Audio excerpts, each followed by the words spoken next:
fight week tradition to catch up with analyst extraordinaire Dan Hardy here in London. Dan, how are you? I'm really good, thanks. Really good. All fighters hit the mark in the weigh-ins. Johnny Parsons a little hiccup, but he made weight on the second attempt. It's always good to get a great night.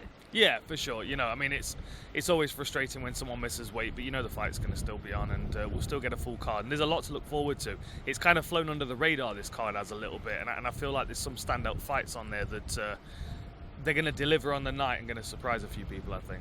Yeah, and I'll ask you about that in a second. One fighter that people were kind of watching at the weigh-ins, Julia Storyalenko, kind of brushed it off. When Molly was there watching as well. She wanted to make sure she made weight. But when I spoke to her at media day, she said, I feel like I've always been a flyweight. She's fought catchweight, she's fought bantamweight, but she feels like she's always should have been a flyweight. How do you feel like she looked at the scale, and what are you expecting out of her at 125? She looked better than I was expecting, to be honest. I thought it was going to be a much harder cut for her. But ultimately, if she feels like this is the right weight class, then she's stepping into it with confidence. And as long as her rehydration supports it, she can have a good performance at a new weight class. The question is whether she can get the fight going in her direction. And then it doesn't really matter whether you're in the right weight class or whether you're fully prepared for your opponents or not. If the fight starts to go in the opposite direction, that panic will start to set in, and that's what we saw against Chelsea. That's my concern, is that if the fight doesn't go her way, regardless of the weight class, that might not be the solution to that problem, And Molly is looking to rebound. Obviously, she had that crazy momentum, and then she's coming off loss to Aaron Banfield. No shame in that. I mean, Banfield, a lot of people are dubbing her as a future champion. But where do you feel like her mindset is? Because she seemed a lot calmer. She said this has been the calmest fight week of her career.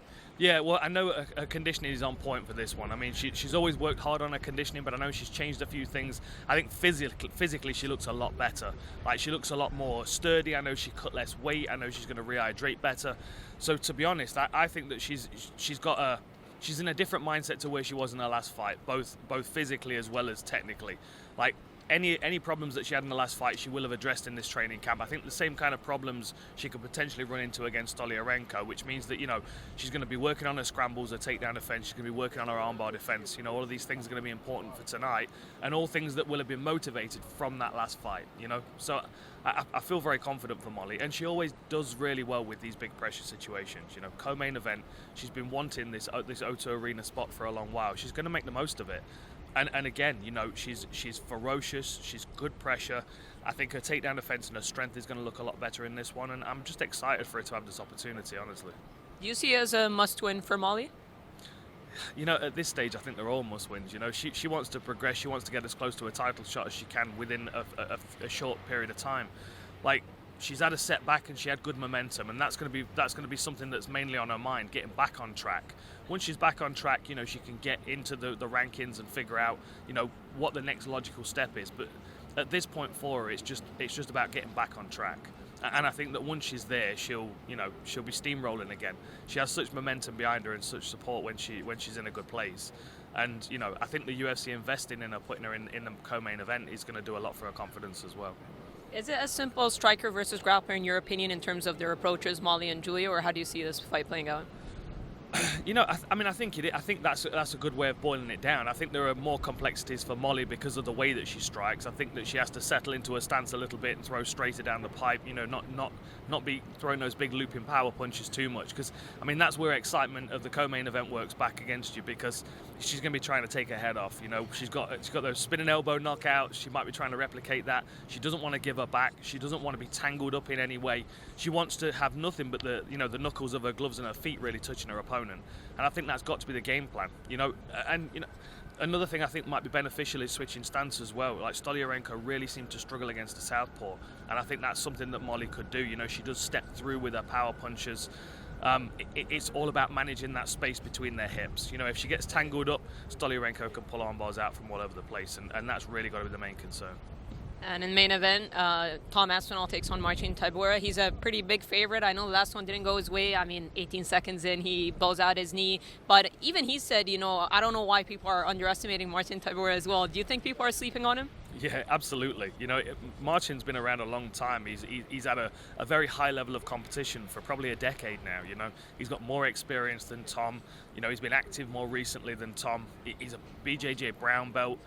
He's just a big individual. And the thing is, of course, Tom is going to be the faster fighter.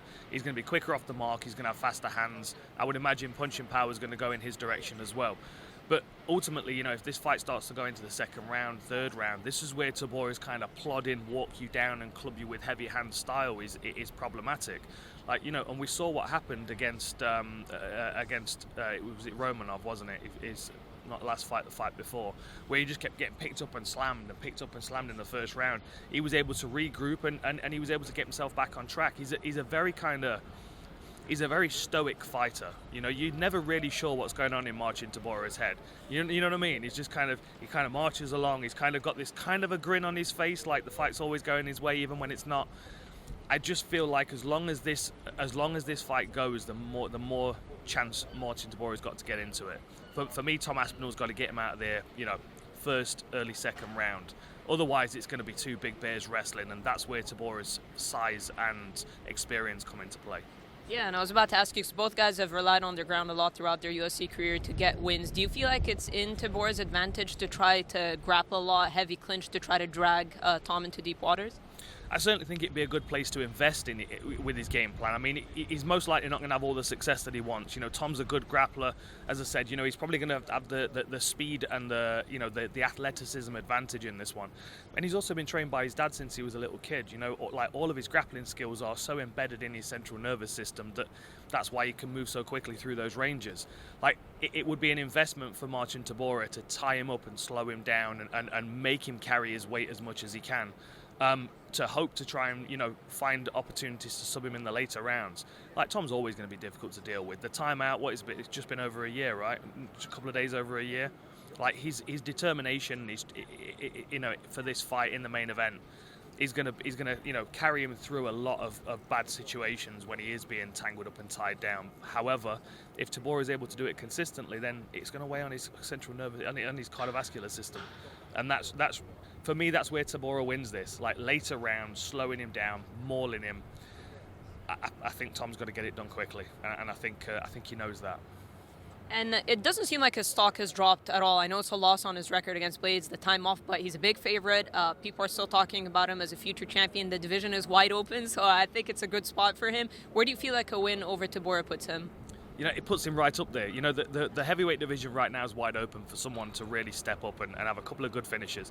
If he stops Tybura in the first round, early second round, he can be calling out for anybody in the top five, really. It's wide open for Tom. The only thing that's going to work against him is the lack of activity. We're going to want to see him probably fight two more times before he gets a big opportunity. But if he stays in shape and gets the fight won quickly, he's going to be turning it around before the end of the year, I would imagine. Tom's, he's a young man. He's determined in his potential, and I think that as long as he's healthy, he's going to be able to get all the way to the top of this heavyweight division. I think he's going to win the heavyweight title one day.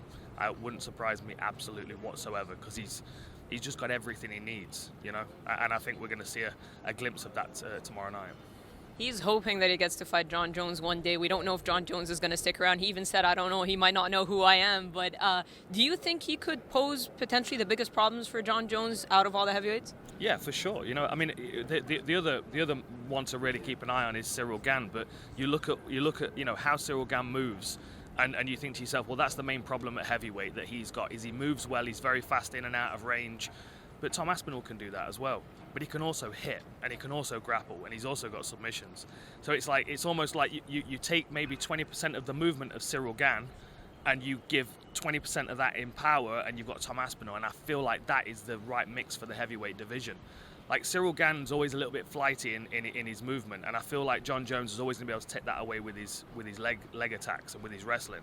But with Tom, he's got a low center of gravity, and he's got heavy hands. He's the right person to topple someone like Jon Jones. And it might be a couple of fights' time, and I think people might think I'm crazy saying it right now, but you wait and see. In a couple of fights, Tom Aspinall will be right there.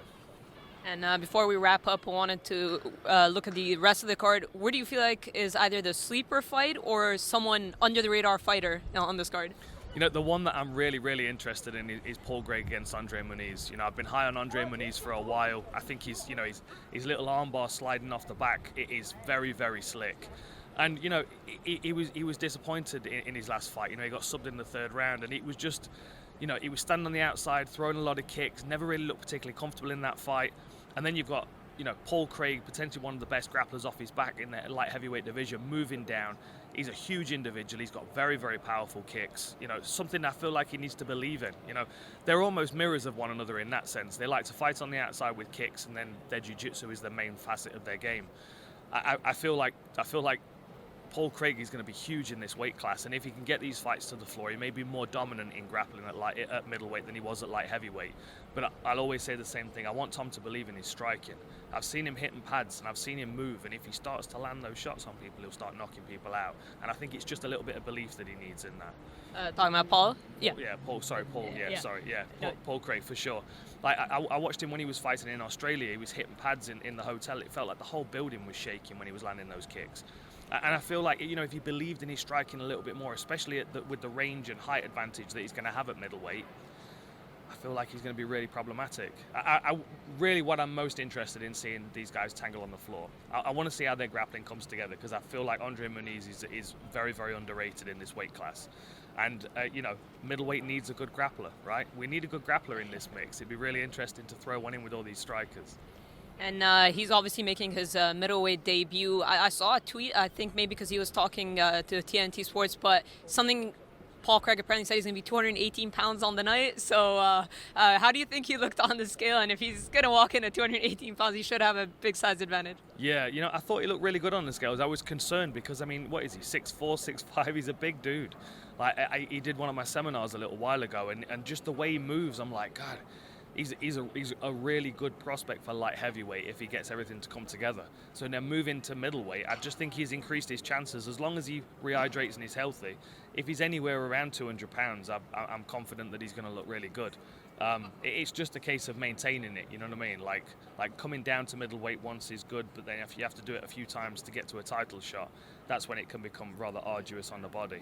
But I'm confident. I know the skills that Paul Craig has got will speak for themselves as long as he has the belief to throw them.